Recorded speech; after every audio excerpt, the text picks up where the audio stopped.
Estás escuchando Café con Luber, con la conducción de María José Lubertino. Toda la actualidad con una mirada diversa y feminista. Café con Luber, por Radio Sónica. Pueblos, barrios, periferias, colonias y poblas somos varias las que ya no se conforman, nos callamos, escribimos ahora nuestra historia exigiendo el derecho de existir en la memoria. Pueblos, barrios, periferias, colonias... Hola, hola, ¿cómo están? Bueno, una semana más, arrancando la semana, como siempre en defensa de los derechos humanos, de todos y todas. Y bueno, todos apasionados y apasionadas viendo los Juegos Olímpicos, estos Juegos Olímpicos donde por primera vez participan igual cantidad de mujeres que varones. Estamos muy contentas por ese avance crucial que es tan importante para que muchas más niñas, niños, adolescentes se acostumbren a convivir en el ámbito deportivo, que todos los deportes son buenos para las niñas y los niños, que no hay deportes de niñas y otros de niños, y además que, bueno, haya igualdad real de oportunidades y de trato para todas las deportistas de alta competencia. Así que nos alegra que estén allí nuestras leonas y tantas otras como la Peque Pareto ahí en el Comité Olímpico, representando por primera vez una mujer argentina en el Comité Olímpico Mundial. Así que vamos con todo Argentina a ver cómo terminan los medalleros, pero sobre todo lo más importante es que los niños y las niñas puedan seguir en cada barrio con sus clubes de barrio el deporte en el día a día. Bueno, y hoy, por supuesto, el país entero está hablando de Loan. Ayer estuvieron las marchas en todas las provincias de Argentina y nosotras estuvimos en el Obelisco pidiendo por Loan, pero no solo por Loan, sino porque hay muchos niños y niñas y mujeres desaparecidas. Para hablar de esto tengo dos amigas invitadas de tantos años. Le damos la bienvenida a María Elena Nadeo y a Leonor Núñez. Ellas nos acompañan hoy. María Elena Nadeo es secretaria ejecutiva de la APDH, de la Asamblea Permanente por los Derechos Humanos, que, bueno, es un organismo histórico de derechos humanos en Argentina, y Leonor Núñez está en la PDH de La Matanza. Pero ambas dos tienen una trayectoria que trasciende a estos cargos vinculadas a los derechos de niños, niñas y adolescentes. María Elena, bueno, compartimos muchos espacios, hemos sido juntas legisladoras de la ciudad, vos has estado al frente del Consejo de Niños, Niñas y Adolescentes de la ciudad de Buenos Aires. ¿Cómo ves el caso Loan y cómo lo analizás en un contexto de desmantelamiento de muchas políticas de protección y de prevención de violencias contra niños, niñas y adolescentes? María Elena. Sí, bueno, buenas tardes, María José, gracias por la invitación, un gusto compartir el espacio con Leonor Núñez y sí, con mucha preocupación, la verdad que nos parece que no es ajeno el desmantelamiento del Estado, de todo lo que se había avanzado en la constitución de redes contra la trata de personas en la Argentina, y que el gobierno de Javier Milei apenas asume, empieza a desarmar equipos, incluso los puntos focales que había en cada provincia fueron eliminados. De todas maneras, me parece que la temática de los chicos extraviados, desaparecidos o perdidos, nosotros en la ciudad pusimos, como vos recordabas, en el Consejo de los Derechos pusimos en marcha el registro de chicos perdidos de la Ciudad Autónoma de Buenos Aires. Después se creó el Registro Nacional de Personas Menores de Edad Desaparecidas.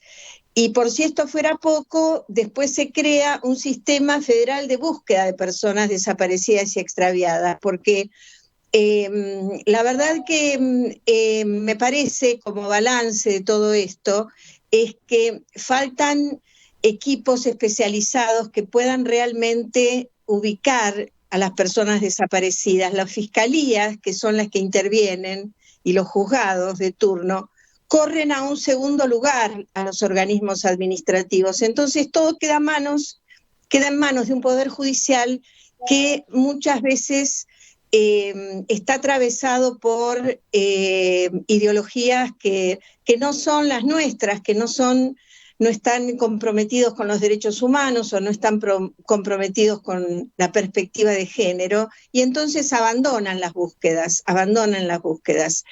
Tenemos el caso de Fernanda Aguirre, por ejemplo, que fue abandonada esa búsqueda, su madre murió y no hay quien levante esto. Está el caso de María Cash, que su padre murió también y nos dejó un legado diciendo que no olvidemos su rostro, y él propuso crear una agencia que investigue, digamos, porque nos parece que lo que está haciendo actualmente el Estado tiene serias deficiencias. Así que esa es una primera impresión. El caso de Loan está convirtiéndose en un caso testigo nuevamente de que las redes de trata de niños y de mujeres y de adolescentes siguen existiendo. Cuanta mayor vulnerabilidad social hay, cuanta más pobreza e indigencia, se profundizan las redes contra la trata. Este es un factor importante. Y me parece que, bueno, la pandemia, la concentración económica, todo eso incide en que estos delitos se vuelvan a reproducir. Creo que hubo un momento de mayor control cuando se pusieron en marcha las leyes, las dos leyes contra la trata. La Oficina de Rescate cumplió un muy buen papel, pero me parece que eso hasta ahora no termina de completar. Hay casos terribles, el caso de Luciano Arruga, por ejemplo, que es un caso de un chico que fue enterrado como NN, y mientras su familia lo estaba buscando. Hay otros casos que pasaron años hasta que se determinó que estaban enterrados como NN, y porque el cruzamiento de datos no es lo suficientemente preciso ni riguroso. Eso pasa, no tenemos, lo hablábamos ayer justamente con María José en el Obelisco, no tenemos estadísticas claras porque no hay cargados de datos eficientes y rigurosos, ¿no? Esa es una primera preocupación. Sí, vemos que hay rescates, los datos estadísticos de personas rescatadas de la trata sí aparecen, hay aproximadamente 1.500, hay años que 1.500, 1.500 personas son rescatadas, pero nos preguntamos cuántas personas estarán siendo víctimas de trata que no aparecen rescatadas. Leonor Núñez, ¿cuántas personas crees que hoy están siendo buscadas o que están desaparecidas? Porque tenemos redes sociales que tienen información, observatorios, redes contra la trata, pero no hay una estadística oficial. ¿Qué es lo que se debería hacer y sobre todo a dónde acude una persona cuando desaparece un niño, un familiar? La gente termina acudiendo a los medios de comunicación porque realmente no sabe a dónde ir oficialmente. El tema de la desaparición de niños es una tragedia humana que se ha naturalizado y es notable cómo se deja de lado el cuidado de las criaturas, ¿no?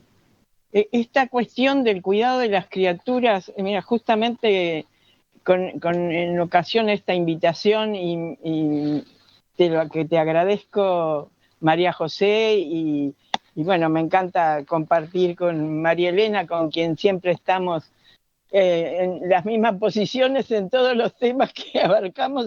Las coincidencias son totales.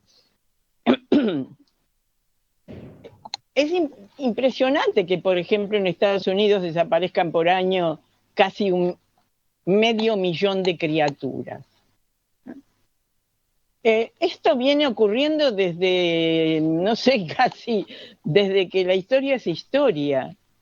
Entonces, el cuidado de las criaturas me parece que es la primera cuestión que hay que trabajar, y lo que me asombra no es el desconocimiento de esta cifra, sino que hay como una especie de negación a aprender cómo defenderse mejor a través de las nuevas tecnologías.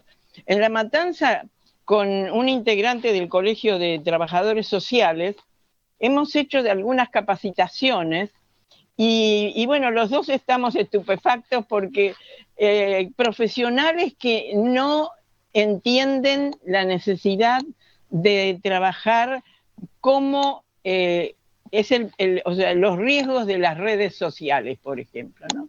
Porque no solamente criaturas, también adolescentes desaparecen. Y es inmenso el universo de este problema, es inmenso. Y no hay conocimiento, pero pienso que es por la creencia de que las cosas no van a ocurrir, no pueden ocurrir estas tragedias. Y ocurren todos los días. En Sudáfrica hay algunas denuncias de que cada 5 horas está desapareciendo una criatura. Es decir, en todos los países están sufriendo esta tragedia humana, y acá parece que Loan ha descubierto falencias, pero además, bueno, soy vieja, así que me voy a atrever a decir algo que ahora están ya tratando de ver en las redes. Hay políticas criminales actuales.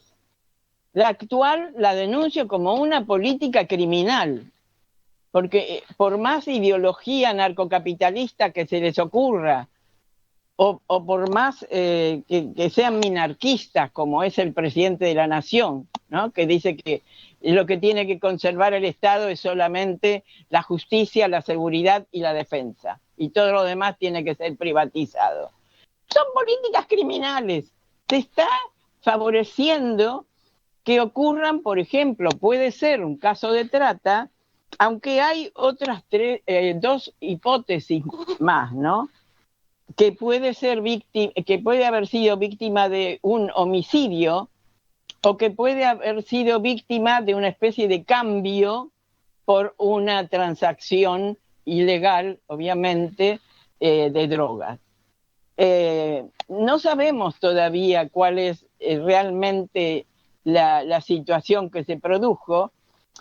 La intervención de los fiscales de la Protex es auspiciosa, porque obviamente la experiencia que hay en la Procuraduría, inclusive dando capacitaciones en las provincias, es la mayor del país. Y bueno, esta cuestión que hablan de que ya desaparecieron, que se están buscando más de 1.700 criaturas en Argentina, pero lo que más ¿cómo diría? Me asombra o me preocupa es la falta de concientización, es la naturalización, es esta cuestión de que, bueno, no me voy a ocupar de tal cosa porque, bueno, es un tema que no me toca. No, el involucramiento tiene que ser de todos los docentes y de todas las madres y todos los padres. Esto se tiene que hablar en las reuniones escolares, sobre todo, ¿no? María Elena, me gustaría que podamos hablar un poquito de qué le decimos a las mamás, a los papás, qué le decimos a la sociedad, qué propuestas podemos hacer para prevenir estos hechos que tienen que ver no solamente con, desatender el cuidado de un niño, no sé, en una plaza, en un espacio público, sino también con el tema de las redes sociales. ¿Qué sugerencias podemos hacer para prevenir estos hechos? Bueno, en realidad hay que trabajar mucho con los chicos el tema del cuidado, el tema de la prevención, el tema de...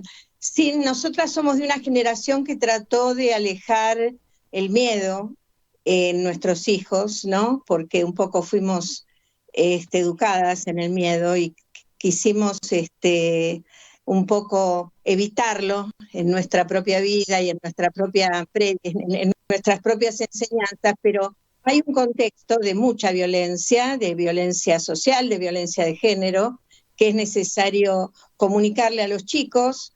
El tema del grooming, que es todo el tema de los contactos por internet, que no se contacten, que los papás y las mamás averigüen quiénes son los contactos, con quién están chateando los chicos.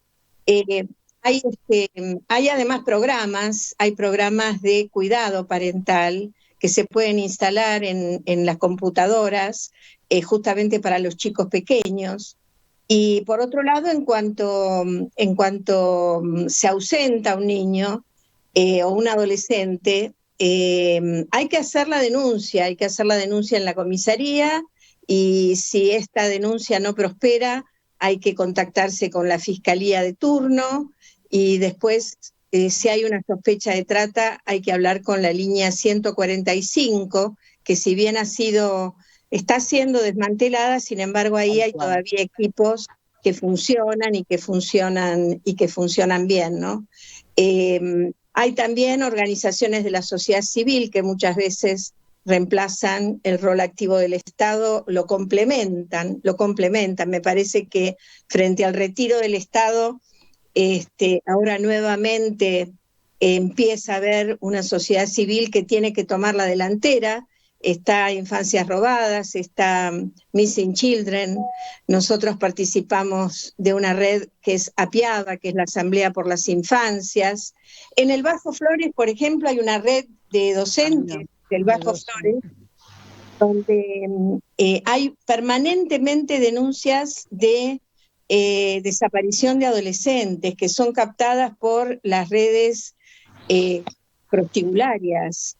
Y la mayoría de las chicas, por suerte, regresan, pero muchas vuelven a sus países de origen. Hay muchas chicas de la patria grande, digamos, de Paraguay o de Bolivia. Y la verdad que lo que sabemos es que han sido captadas por redes de proxenetismo. Entonces, bueno, trabajar con las docentes, trabajar en contacto con los organismos de infancia de cada territorio, ¿no? Leonor, ¿qué cosas se debieron hacer distintas en el caso Loan y qué cosas vos creés que debe tomar en cuenta un gobierno y un poder judicial cuando intervienen este tipo de casos? Bueno, la denuncia debe ser inmediata, como señaló María Elena, y acá tenemos el problema de...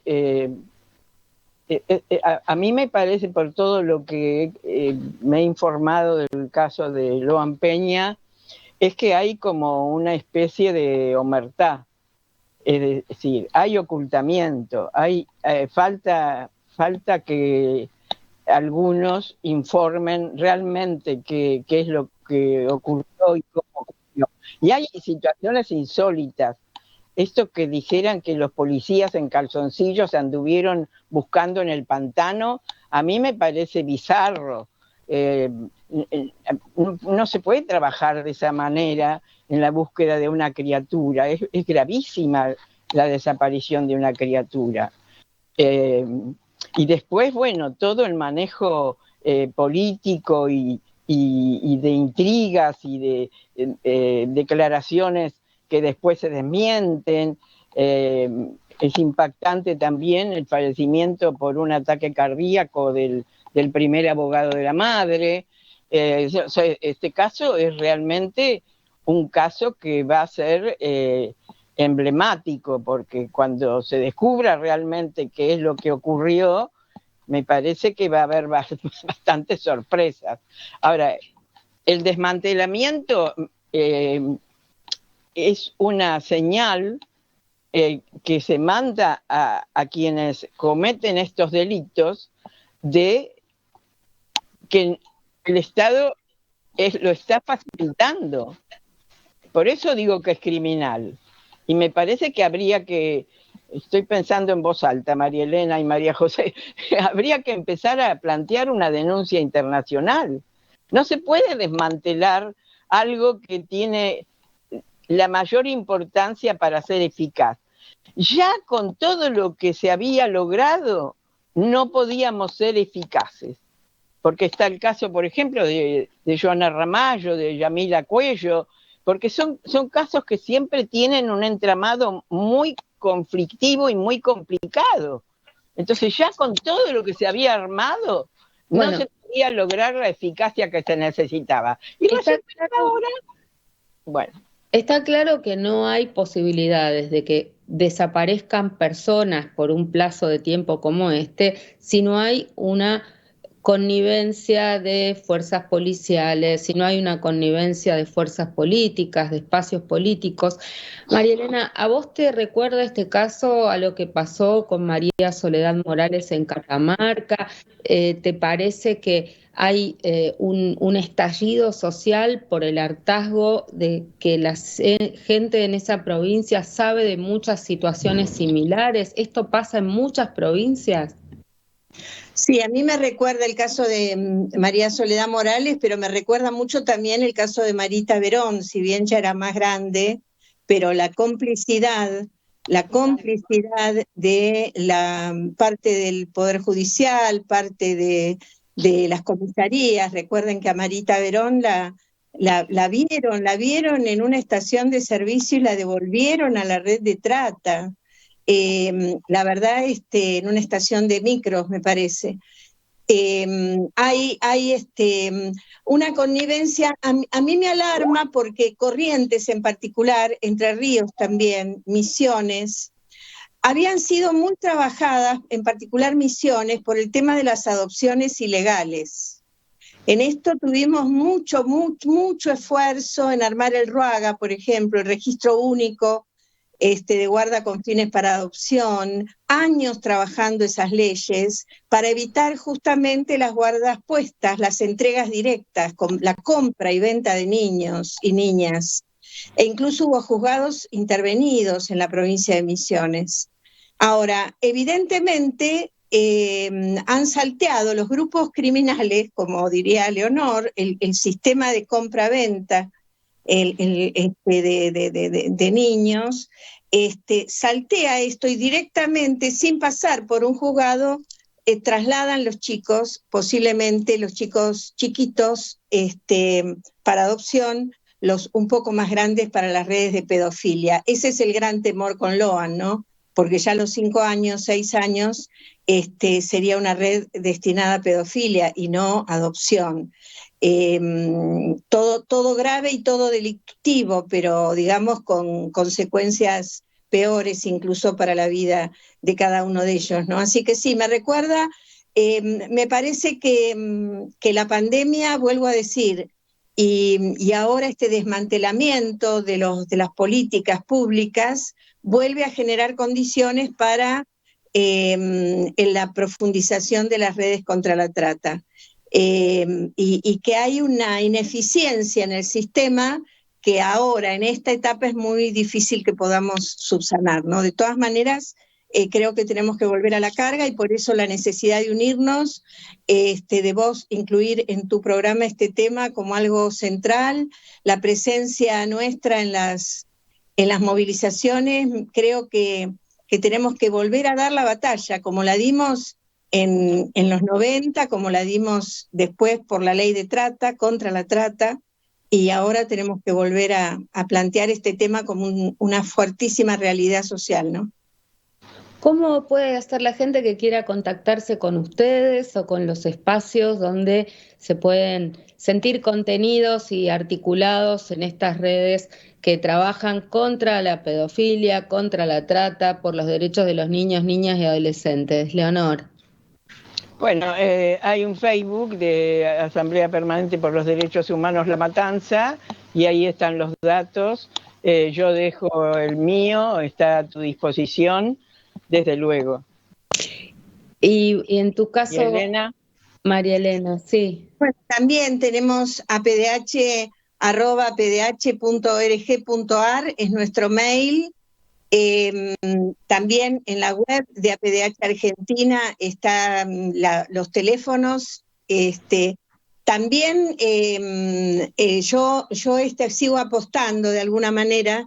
Creo que hay que llamar a la línea 102. La línea 102 funciona en casi todo el país, es una línea de atención para la infancia. Muchas veces hay críticas, pero hay que insistir y apelar también a nuestras propias organizaciones, ¿no? Así que apdh@apdh.org.ar es nuestro mail. Ahí tenemos muchas consultas que llegan por mail, y bueno, y también en la página web están los teléfonos.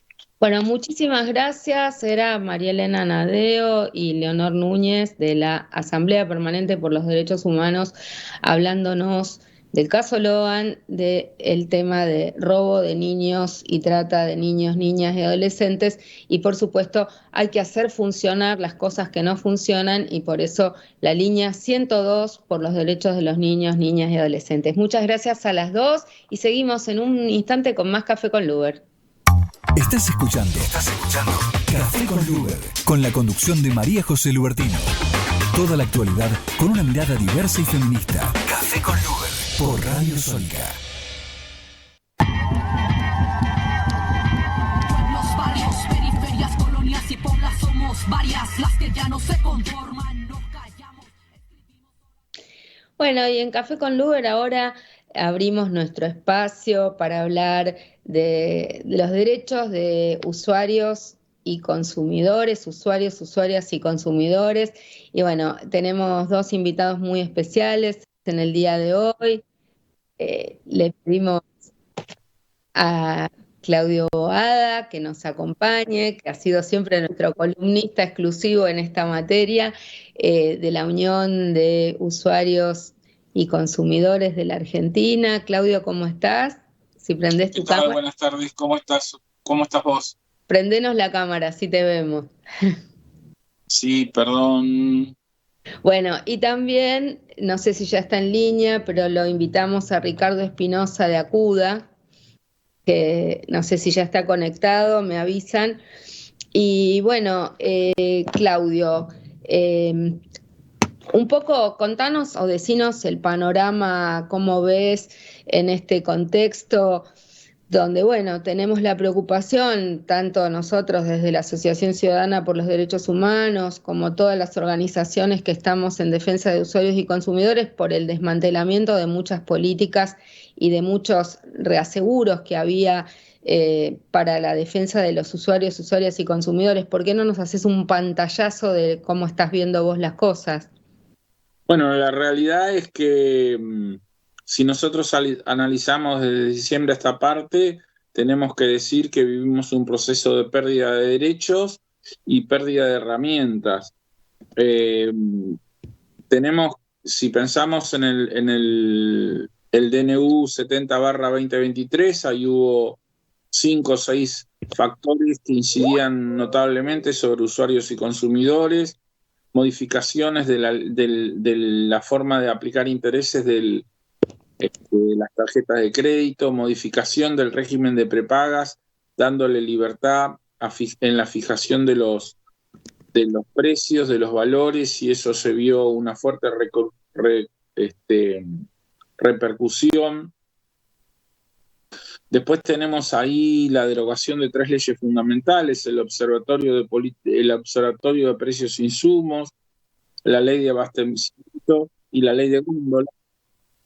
Y también tenemos que mencionar la derogación de la Ley de Alquileres. O sea, son todas cuestiones que influyen directamente sobre el bolsillo, más todas las políticas de un gobierno de esencia liberal que busca la no regulación por parte del Estado.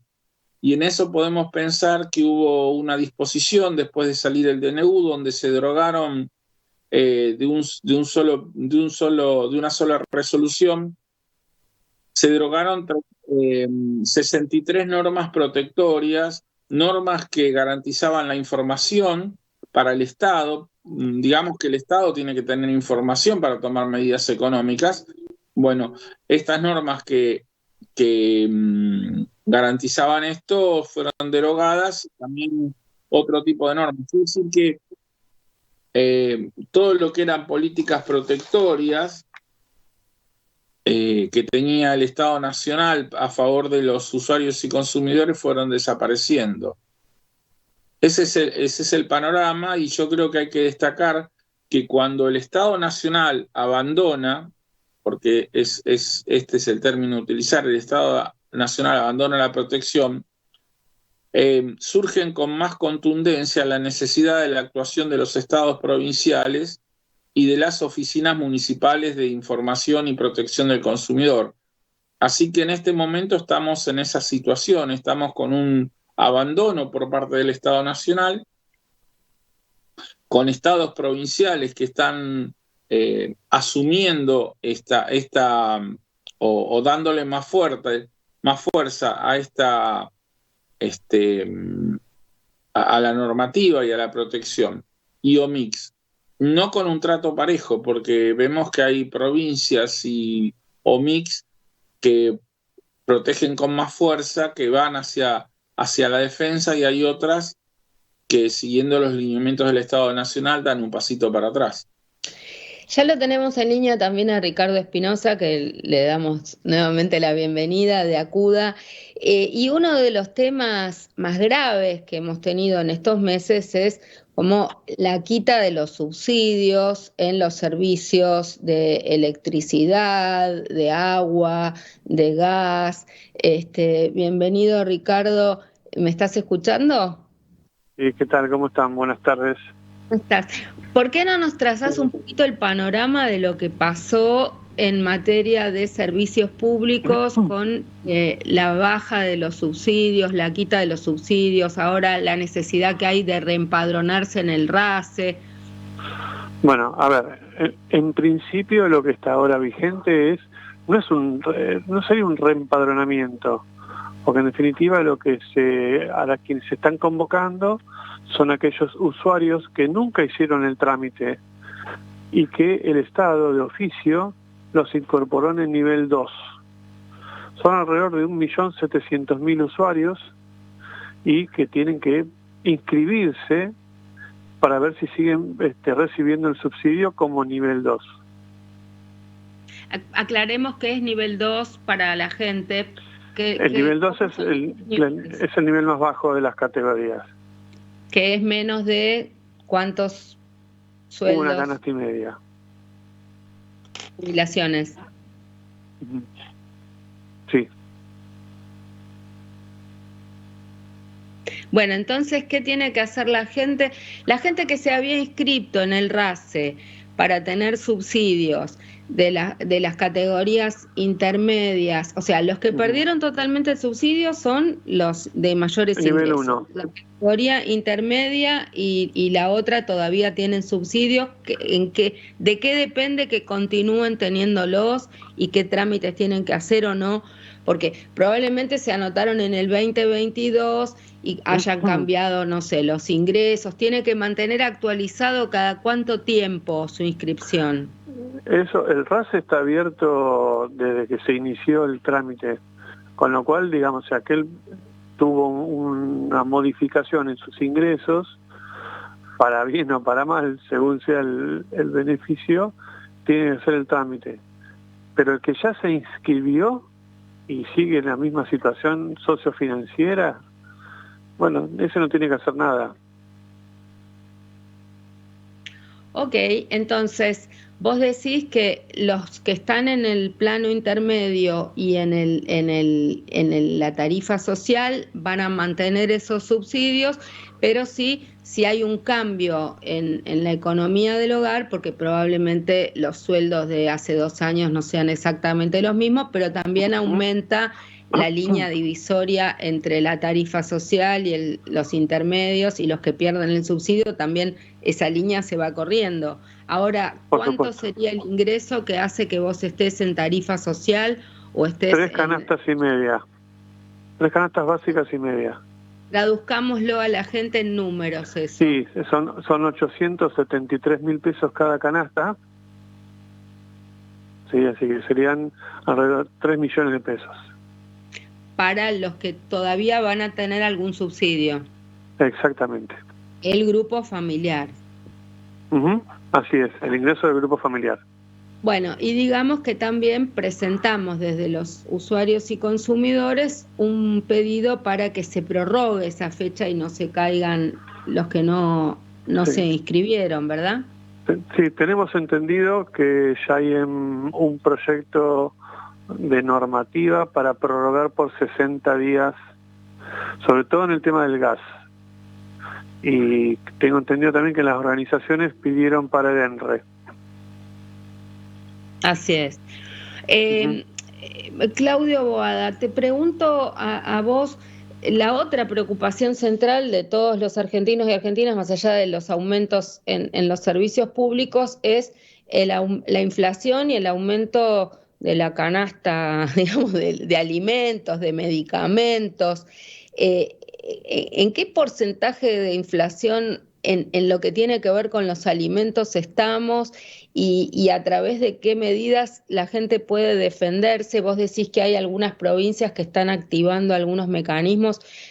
Bueno, hay una ley de góndolas provincial que se va a presentar ahora en la provincia de Buenos Aires, pero ¿qué situación tenemos con alimentos y medicamentos?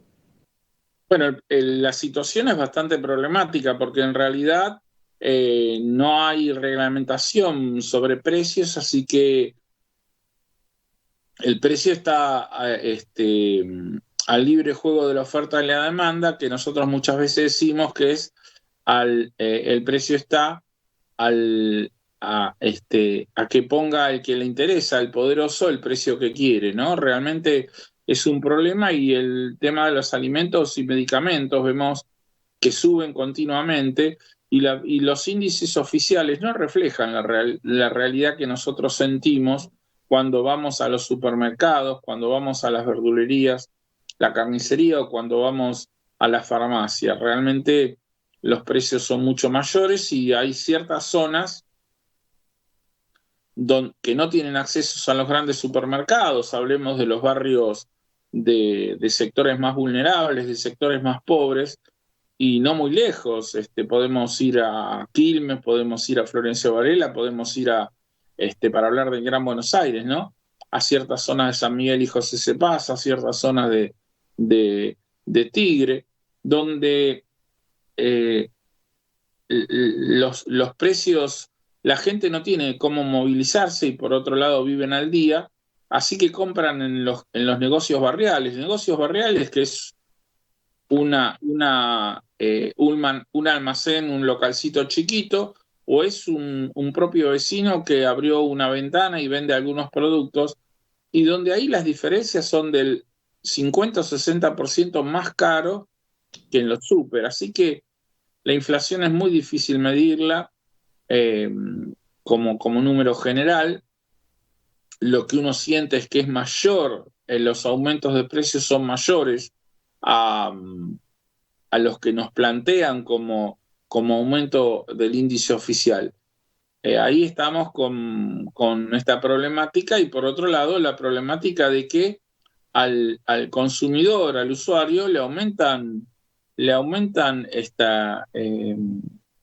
todo conjuntamente. O sea, tenemos aumentos en las prepagas, tenemos aumentos en los medicamentos, tenemos aumentos en los alimentos, tenemos aumentos en las tarifas, en el transporte. Vos fijate los aumentos. Yo he estado la semana pasada, por ejemplo, en Córdoba. El aumento dentro de los ejidos urbanos de las ciudades de Córdoba son muy fuertes y si vos vas de una ciudad a otra, por ejemplo, Villa María a la ciudad de Córdoba, son 15.000 pesos de ida, 15.000 de vuelta. Ese colectivo lo toma mucha gente para trabajar. Es un disparate. Y bueno, acá aumentó el subte, digamos, también hubo aumentos importantísimos.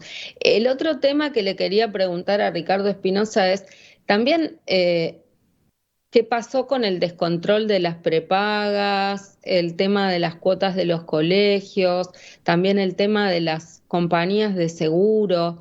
El otro tema que están estallados en cualquier precio son los celulares, internet, ya no te digo cable que es suntuoso, pero celulares e internet, los precios y los, a ver, te ofrecen 80 variedad de cosas, pero son como, a los 3 meses está en un precio que no tiene nada que ver con el precio con el que lo contrataste.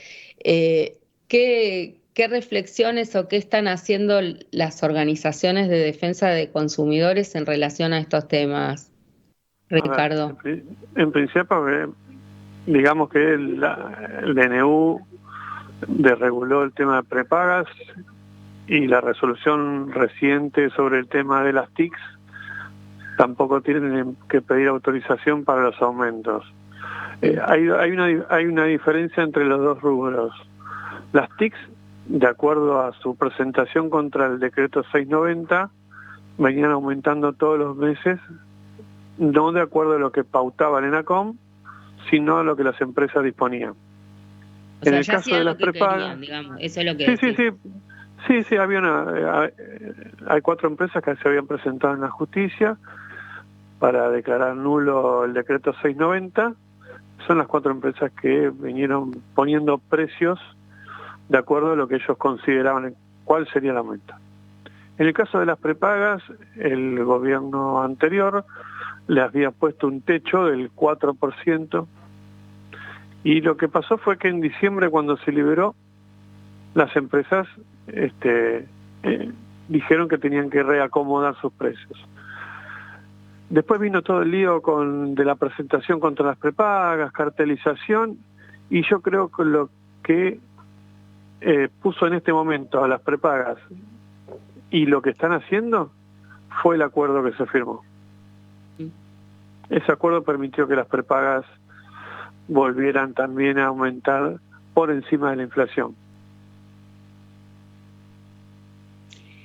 Entonces, ¿qué herramientas tiene una persona, un usuario, un consumidor común y silvestre frente a esos aumentos en telefonía o en empresa de salud a la que no le puede hacer frente? ¿Qué hace? Porque vimos algún caso exitoso de una jubilada contra una empresa de salud que logró que no le pueden aumentar más de lo que le aumentan la jubilación, pero todo el mundo tiene que estar haciendo juicios. ¿Cuántos juicios? No, es imposible, y vos sabés muy bien, María José, que muchas empresas especulan con eso, ¿no? De que los usuarios no van a ir no van a hacer un juicio por un determinado monto. Yo creo que hoy las empresas están agarradas de ese DNU. Por el momento no hay tope de precios o de tarifas, si se quiere en algunos casos. Con lo cual yo lo que digo es que la gente lo que tiene que hacer es reclamar. ¿El problema cuál es, María José? Nosotros nos encontramos ahora que la gente se queja porque le llegó determinado monto de celular. El celular no es un servicio público y por lo tanto, digamos, el reclamo queda inválido ante el ente regulador porque no van a fallar nunca a favor del consumidor. Ahora, no es un servicio público, pero no. Es un servicio público porque hoy necesitamos casi igual el celular, te diría, más que, no sé, más que alguna, no sé, tanto como el agua, porque todos trabajamos, no hay chico que pueda estudiar sin acceso a internet, o el que no tiene una computadora o una notebook usa el celular incluso para estudiar, para googlear documentos, para, no sé, estamos dependientes de este instrumento como cotidianamente, ¿no? Me parece que la mayoría de la gente, es más, ha dejado de existir el teléfono fijo, pero todo el mundo tiene un celular, es la conexión con el mundo. Vos fijate que el decreto 690 declaraba servicio público, pero en competencia. No es el mismo estatus de un servicio público per se. Muy difícil, bueno, digamos. Como sea, tenemos que hacer frente a cuotas que son impagables, ¿no? ¿Cómo es el grado de endeudamiento, Claudio, de la gente? Vos fíjate, disculpame que te quería agregar algo, María José, le pido disculpas a Claudio. Vos es que, según las estadísticas de la Cámara, estos últimos meses, el 65% de los usuarios de telefonía celular o cable o internet solicitaron o cambio de plan o pidieron la baja. Claro, pero además es un chiste porque te dicen un precio y llamás y decís, mire, me doy de baja o no sé qué, y te ofrecen una cosa, pero la cuota es reducida por 3 meses y tenés que volver a llamar. Entonces, si te olvidaste de llamar dentro de 3 meses, te lo aumentaron y vino cualquier cosa en el débito que te hacen. Y es todo de un grado de arbitrariedad, porque digo, el servicio que yo tengo me cobran X. Prendo la tele y veo que están difundiendo el mismo servicio por la mitad de precio para enganchar a alguien, pero a los 3 meses lo llevan a mi precio. ¿Entendés lo que te digo? O sea, ¿cómo puede ser que lo ofertan en una cifra y otro? Es como de arbitrariedad extrema. Cada persona es un plan según la cara del consumidor y su perseverancia en llamar telefónicamente. Es un disparate. Claudio, ¿y entonces qué hacemos frente a que Sí, vivimos un proceso, lo mismo pasa en las prepagas, vivimos un proceso en los cuales no hay un precio idéntico para aquellos que estén en condiciones idénticas. Vos fijate que el precio lo fijan con total arbitrariedad en base a la fecha, en base a criterios comerciales que ellos manejan, en base a promocionar o no. Y ahí tenemos, por ejemplo, que la ley de prepagas nunca estableció cuáles debían ser los precios iniciales de las contrataciones, sino que estableció cuáles tenían que ser los límites de los aumentos posteriores que se realizaran. El problema es que tenemos, a pesar de toda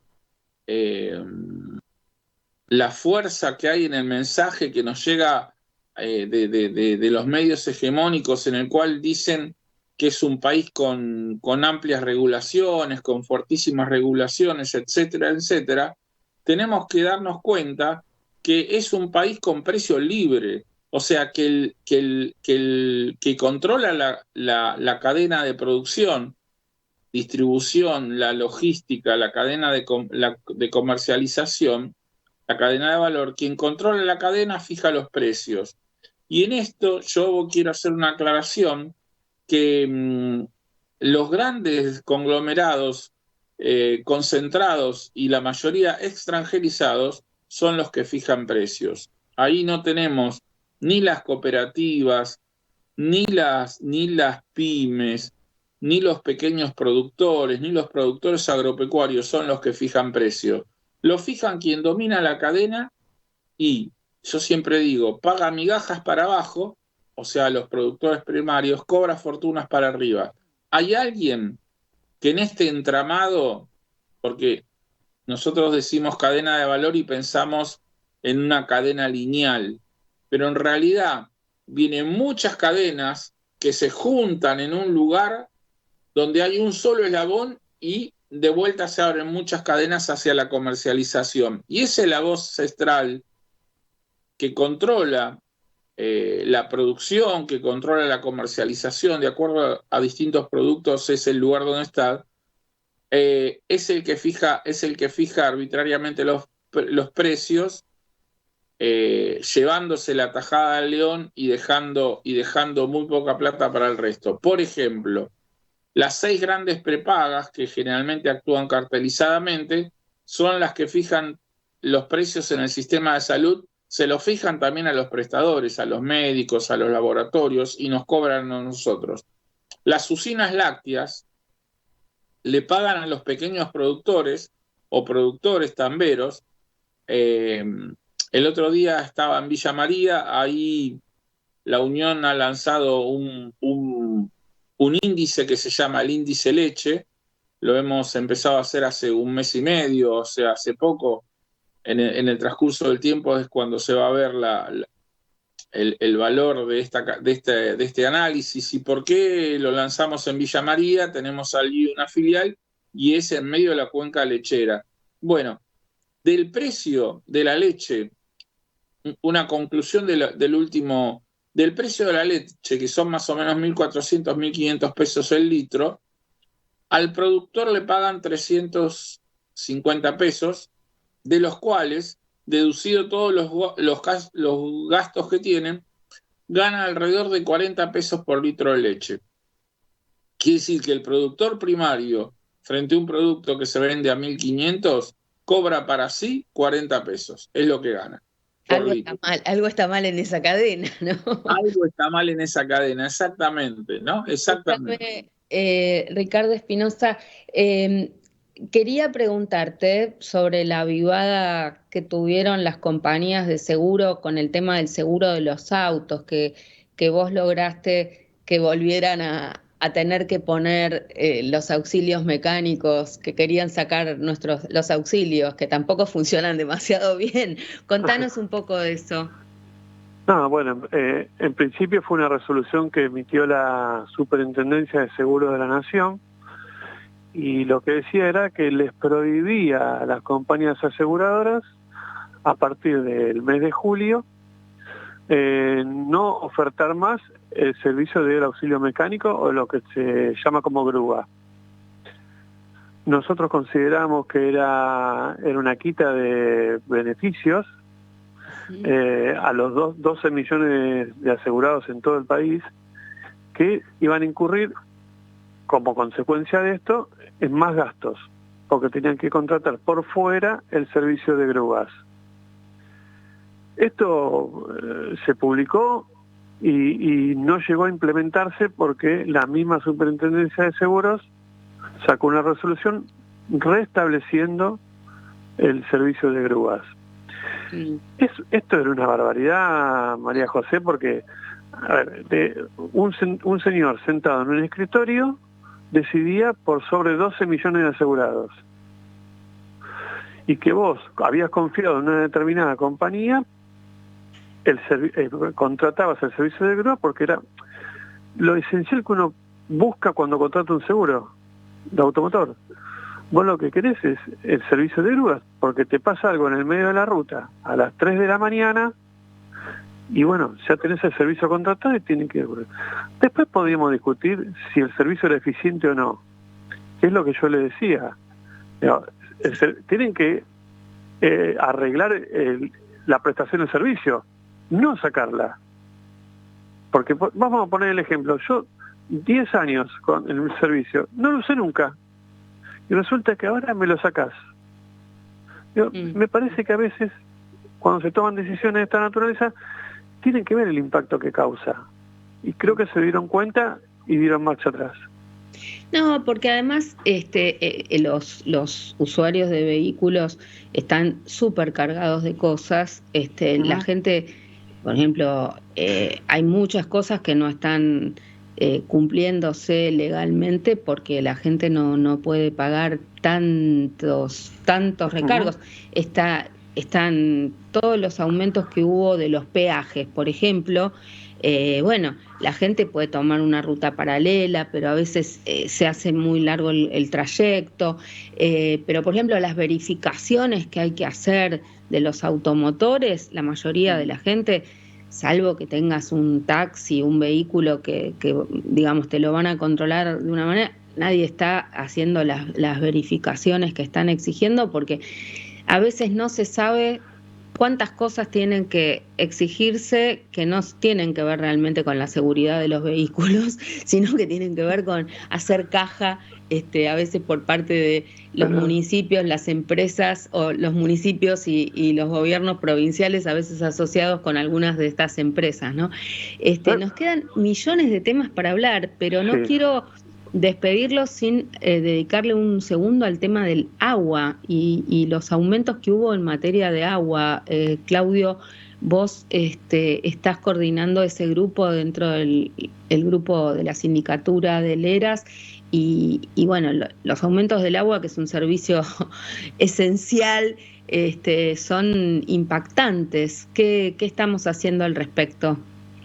Sí, siguiendo los lineamientos de todos los demás servicios públicos, agua aumentó, un 209%, pero el problema de todos los últimos aumentos, que bien no se sabe hasta qué punto se aplican, porque lo suspenden, lo dicen que no lo suspenden, que lo suspendieron, que no lo suspendieron, resoluciones no surgen y hay que ir siguiendo las boletas a ver qué pasa.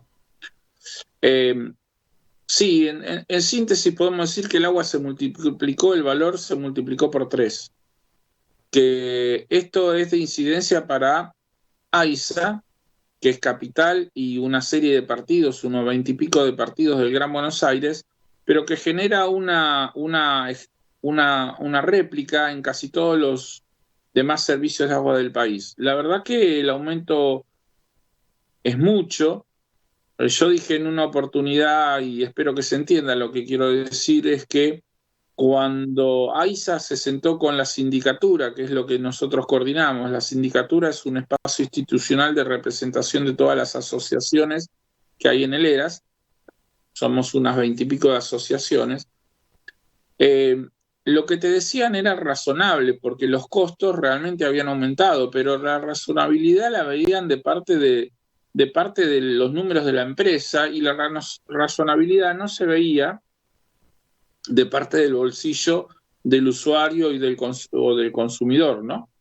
Ese es el gran problema que tenemos, la masividad de aumentos, todos juntos, y algo tan esencial como puede ser el agua y cloacas. Vos fijate que hay un estudio de las Naciones Unidas que dice que en general, como un promedio, por cada peso que gasta el Estado en aguas y cloacas, ahorra 6 pesos en hospitales y medicamentos. O sea, la inversión en aguas y cloacas del Estado es necesaria y tiene que mantenerse, y eso es salud para todos nosotros. Así como decimos que el medicamento es acceso a la salud, sistemas de agua y cloacas es acceso a la salud. Muchísimas gracias a ambos, nos tenemos que ir y nos vamos con esa frase, sobre todo pensando en nuestros vecinos de la cuenca Matanza-Riachuelo, con los que estuvimos en el sábado que pasó, y todavía es increíble que haya gente en Cuenca Matanza-Riachuelo al lado del gran caño cloacal que están construyendo, que no tienen la conexión. Villa Inflamable no tiene conexión de cloacas, así que en eso estamos. Bueno, les agradezco muchísimo a Claudio Boada de la Unión Argentina de Usuarios y Consumidores y a CUDA en la persona de Ricardo Espinosa por habernos acompañado hoy. Y bueno, los vamos a seguir convocando porque la agenda es mucha y muchas son las luchas que están llevando adelante ustedes y nosotros desde las distintas organizaciones de defensa de los consumidores. Un abrazo grande y será hasta la semana que viene. Gracias. Pueblos, barrios, periferias, colonias y poblas somos varias las que ya no se conforman.